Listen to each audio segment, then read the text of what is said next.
We are back to continue our search to find the best wrestler in WWE today. What we do, we have a big wheel full of names. Every member of the WWE roster, we spin that wheel, get a name at random, and we are doing a blind ranking, making a top 10 list, 1 through 10.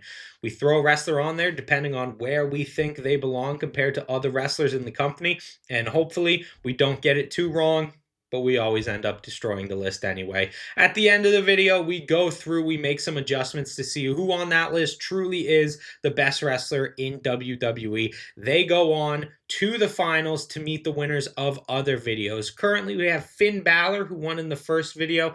LA Knight joined him in the second. Then Liv Morgan. Rhea Ripley narrowly beat Bianca Belair to go to the finals. CM Punk in the fifth video. And most recently, Drew McIntyre swept the sixth. So let's go ahead and see who is going to join them in the finals. If you guys like the video, please consider liking, subscribing, leaving a comment, all the stuff that really helps a channel like mine to grow. With all of that being said, let's go ahead and spin the wheel to see who our first wrestler is in contention for the best in WWE. All right, let's go ahead and spin the wheel to see who we get. Still some really big names out there. We could get Cody still on the board. Gunther, Roman still on the board. Io's still on the board too. All right. I mean, do I go number one right out the gate with Io? I guess the question I have to consider is who could come up that is realistically better than Io? There's maybe only like 2 names on the list that can be better than Io. So she goes at number 1. She's just incredible. She's really good in the ring. I don't rate her in the ring as highly as some people, but I do think she is towards the top, towards the pinnacle of the women's division. Not even the women's division. I don't want to be that reductive to just say she's the best in the women's division. She's one of the best overall. She's great with her character work, really is able to get a great connection with the crowd. So, yeah, I'm going to put her at number 1 early. And, hopefully we don't get anyone that is quite on her level. There's not a whole lot of people in the company who are on her level, so it would be hard to find someone. Ugh.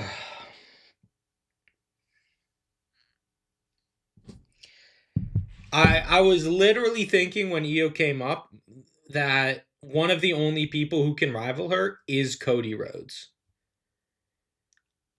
Cody's going to go at 2.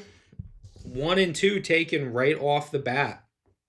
Yeah, Cody's one of the best in the world. He can have phenomenal matches. I feel like, in 2025, his match style is sort of it's sort of running its course a little bit. I feel like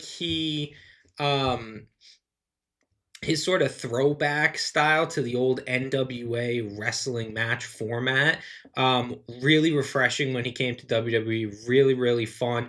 Really made him seem like a top contender, a champion. And just everything about him is fantastic. He's incredible on the mic, such an incredible connection with the fans, and his ability to maintain that connection for as long as he can. I don't know if it's just impressive because he's been the top babyface for as long as he has in a wrestling industry that doesn't necessarily value babyfaces like they did in the golden era with Hogan, or if I'm just comparing his AEW run where he floundered as a babyface to this WWE run where he's excelled at it. But he is absolutely one of the best in the world. It's a real shame him and Io Sky are coming up on the same list.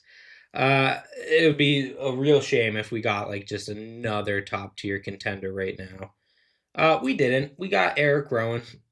I like Eric Rowan a lot.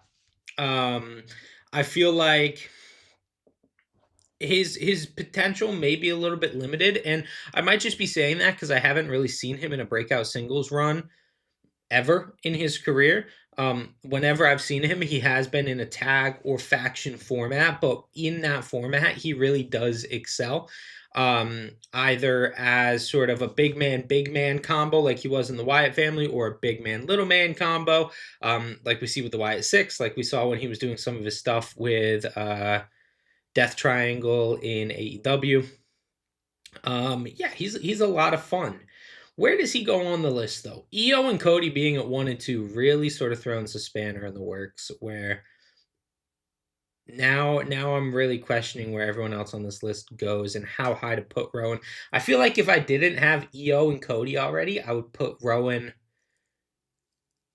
maybe at 5, but I think I'm gonna put him at 6. Yeah, I'm gonna put him at 6 because I think that even though he doesn't get featured a lot and he never has been in his career, he always excels in the positions that he is given. And even in something like the Wyatt family, where he is the by far the lesser of the the breakout stars, I still think he does incredible in the role. Thank God we didn't get Kevin Owens there and we got Julius Creed instead. I'm not that big of a fan of the Creed brothers. I think they have a lot of potential. When they were in NXT, people were really raving about them and saying how awesome they were. And I didn't necessarily see that through a lot of their performances. And then they came up to the main roster, and I don't think they've been utilized properly. I don't think they have been given the characters that they should be given. They're sort of just another tag team or Chad Gable's lackeys when Chad Gable for a long time has presented as sort of an undercard lackey himself. So they haven't really been given the best hand when it comes to booking outside of NXT. And when they were in NXT, I didn't think they were blow away incredible. So Julius Creed, I'm going to put it 8. I know that that might be a little bit low because a lot of people see potential in the Creeds, especially in Julius. I'm just not that big of a fan of him. I haven't really, other than being sort of goofy comedy undercards, which I do enjoy, I just haven't really seen a ton out of them. Dexter Loomis, another member of the Wyatt Sixth match, Rowan. Dexter is boring. In a lot of his stuff, sorry, I should say he's boring in a singles role, like we saw in NXT before he was part of the Way with Gargano. Whenever he's in a faction, I do think that is his best role because that allows him to not have to throw on as many rest holds and not have to do some boring character work. And he can sort of rely on some other people to help him. As it is, I'm going to put him at 9. Um, you know, he's never really done anything to grab me. He's probably my least favorite member of the Wyatt. Well, other than Nikki Cross, of course, he's my least favorite member of the Wyatt Six, just because he's actively bored me more than he has excited me. So 9 is fair. Trick Williams. I'm not the biggest Trick guy. I think a lot of people are higher than I am on him because he sort of has this natural charisma and this athleticism and this really unique look. And he's used that to foster a really good relationship with the NXT crowd, become TNA champion, become sort of NXT's right now go-to top star. But when it comes to the matches and when the bell rings, I don't really think it's there. I don't really see it out of Trick like a lot of people do. When I've seen him have great matches, like with Ilya Dragunov, it's usually I can mount that up to a better wrestler carrying him to a great match rather than him leveling up to have a great match with someone else. So I got Eric Rowan at 6. Do I put Trick at 5 or 7? God, I'm really putting myself in a bind here if I put him at 7 and just have 3, 4, 5, and 10. But I am going to put him at 7. I'm just not really, I don't love him. And maybe that's because I don't love the NXT product and he is sort of the top dog of that product, but he's just not for me. So I might be shooting myself in the foot. I got 3, 4, 5, and 10 open. Hopefully we start to get some heavier hitters. Nope. No, we will not. We are getting Tamina. She's going in at number 10. Easy number 10. I think Tamina is actively bad whenever she is on screen. And the fact that she's been doing it as long as she has is kind of insane. Just because, I don't know. She never really is able to have a good match. and there's no reason for it really. She's not really put into that giant domineering role that Nia Jax is put into, even though she was teaming with Nia Jax for a little bit. So you can't really blame the booking for it. I think it's just that she never really found her footing in the role that she was put in. And you can put a couple people in that role, people who just never really clicked in the ring. Natalia, Miz, you can put her on that level, even though I think that she is worse than them. So she's at number 10. 3, 4, 5. Hopefully we get some good people in the next couple. Okay. Okay, if we get Alexa, yeah, I'm okay with Alexa. I think she's, based on what we have on the list so far, top 5, so I'm okay with that. But where does she go in the top 5? Because at her peak, Alexa Bliss was one of the best wrestlers in the WWE when she was doing her dominant championship run on both Raw and SmackDown in like 2017 to 2019, and the product then was abysmal, absolutely terrible, and she was booked in some really terrible storylines. The Nia Jax bullying storyline, especially when you get into the pandemic and she's with the Fiend and she's got that dog going against Randy Orton. A lot of awful stuff for Alexa Bliss, but she always makes the best of it. She's always really good in the ring, and you could always see her.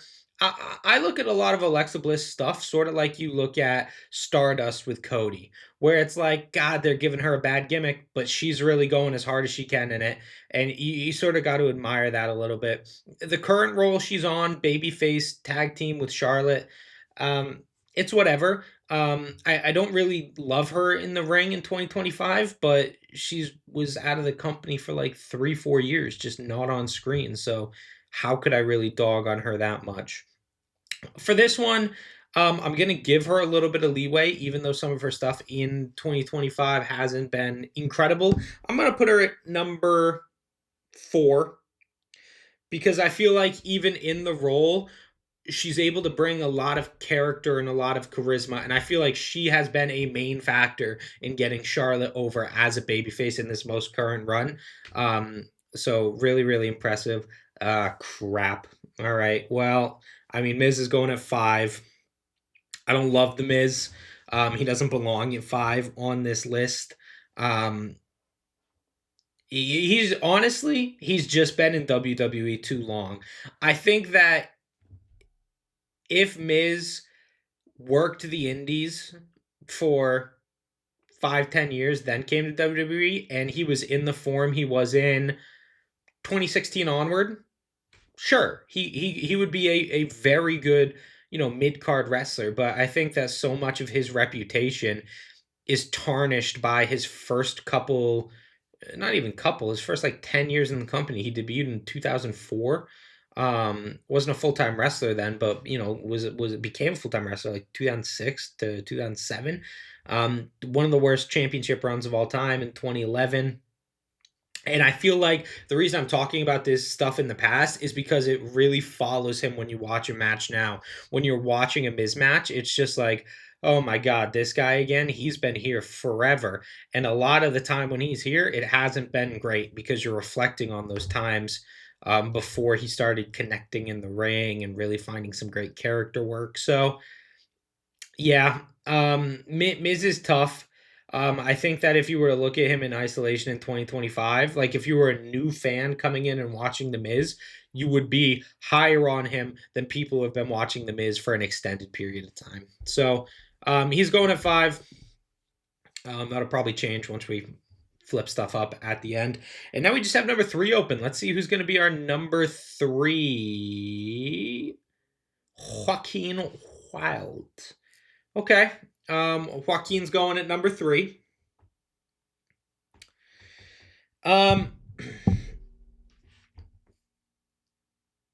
Joaquin is really good. Like, really good.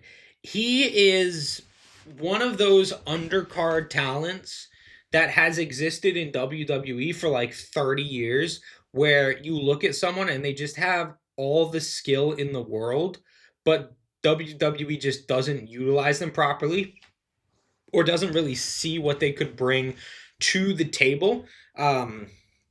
I think about the Mexicools when I talk about him. I think about Evan Bourne. I think about the light heavyweight division with Taka Michinoku and the great Sasuke in the late '90s. I put him in that tier where it's like, what could he do if he was given the opportunities? If all the members of the LWO were given opportunities and taken seriously, what could they do? Because I bet it would be a hell of a lot more than they're doing right now.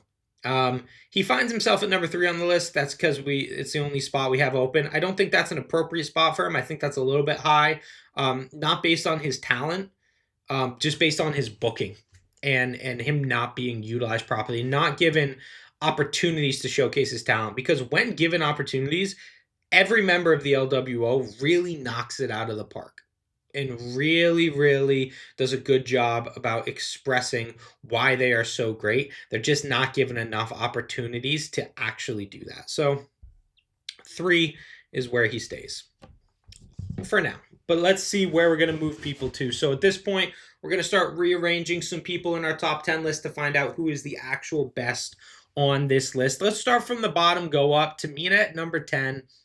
Yeah, I feel that's appropriate. I feel out of everyone on this list, easily she is number 10. Dexter Lumis at 9. I'm happy with that as well. It's when we get into 8 and up that I start feeling a little bit iffy. Specifically, where does Miz go? Because I feel like Rowan, Trick, Creed, I'm okay with that order. But where does the Miz fit into that? And I think it's honestly gonna be below Julius Creed. Just because when I see Julius come out, I at least know I'm gonna get a fun match. Even if I'm not getting a lot of substance. With the Miz, I can't guarantee that, and I do sort of have that anti-nostalgia for him where I'm like, oh man, this guy again. So yeah, I'm gonna move the Miz to number 8, Julius 7, Trick 6, Rowan 5. Trick 6 is kind of funny. Didn't even really think about that. So then we have our top 4, Joaquin Wilde, Alexa Bliss, or Alexa at 4, Joaquin at 3, Cody at 2, Io at 1. Let's start with Joaquin and Alexa. I'm going to keep them in that order. Only because Alexa has a way deeper history than Joaquin Wilde. And if we were going on what they're doing throughout their entire career, yeah, she's ahead of him. But I am, we are trying to observe them in 2025, even though in this video I've been talking a lot about their history. It's mainly to inform what I think of them now. And Joaquin Wilde is just more impressive in the ring than Alexa Bliss is in 2025. I think Alexa will get there in 2026 just because she needs a little bit more time to, get the ring rust off. And I think putting her in a tag team with Charlotte is one of the best ways to do that, to accentuate her highlights and hide some of her flaws. So I think that order is good. The main thing we have to decide is 1 versus 2. Who's going to the finals? And this is a real Rhea versus Bianca battle again. Io, Sky, or Cody Rhodes. Who is a better wrestler in 2025, Io Sky or Cody Rhodes? Lot to love about them both. As I talked about, Cody, absolutely incredible promo, great character, really incredible at finding connection with the crowd. But honestly, I would put Io Sky right in the same bracket. Like, people love Io because she's so charming. I would say is the word. Cody can talk you into a building. He can talk you into a feud, talk you into a match.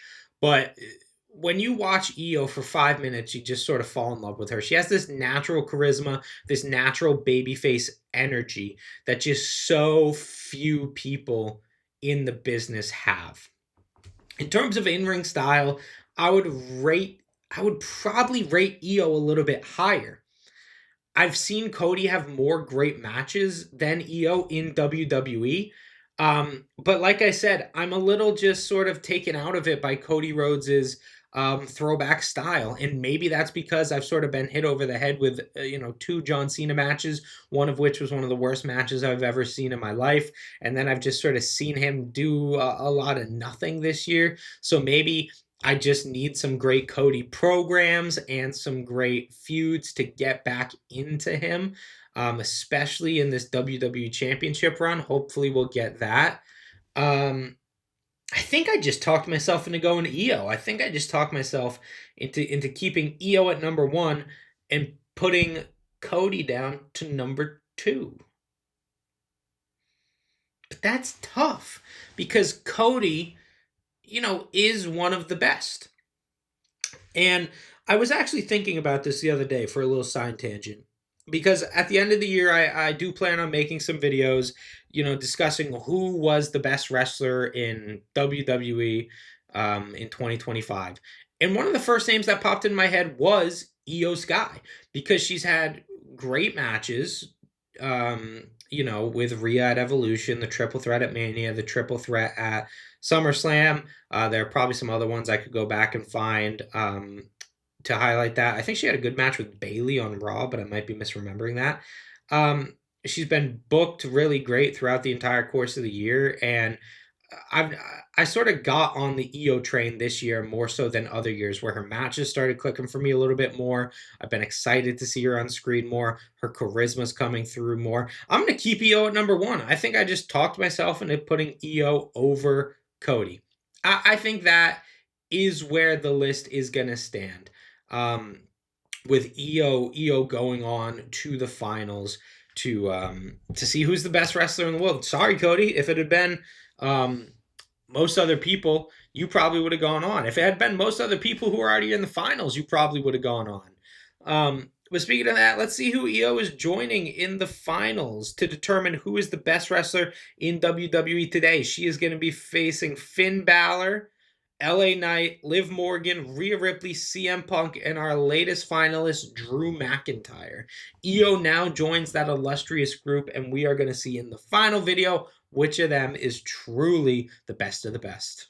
Io Sky beats out Cody Rhodes. Tough competition. If Cody were in any other video, he would probably move on to the finals, but Io goes above him to take on Rhea, Liv, Punk, Drew, Finn, and LA Knight in the finals. I can't wait to see who they are going to join in future videos to come. Let me know what you thought of this down in the comments. Did Io deserve to go above Cody? Should neither of them have been the number one spot? Should someone else on the list have gone above them? Let me know down in the comments below. Let me know your own personal top 10 rankings for the wrestlers we talked about in this video so we can compare and contrast what we think about wrestling. Thank you guys so much for watching this video and the continued support. We're going to be releasing more videos just like this. We got about another 6-7 parts in this series before we're finally able to determine who is the best of the best. So keep your eye out for those.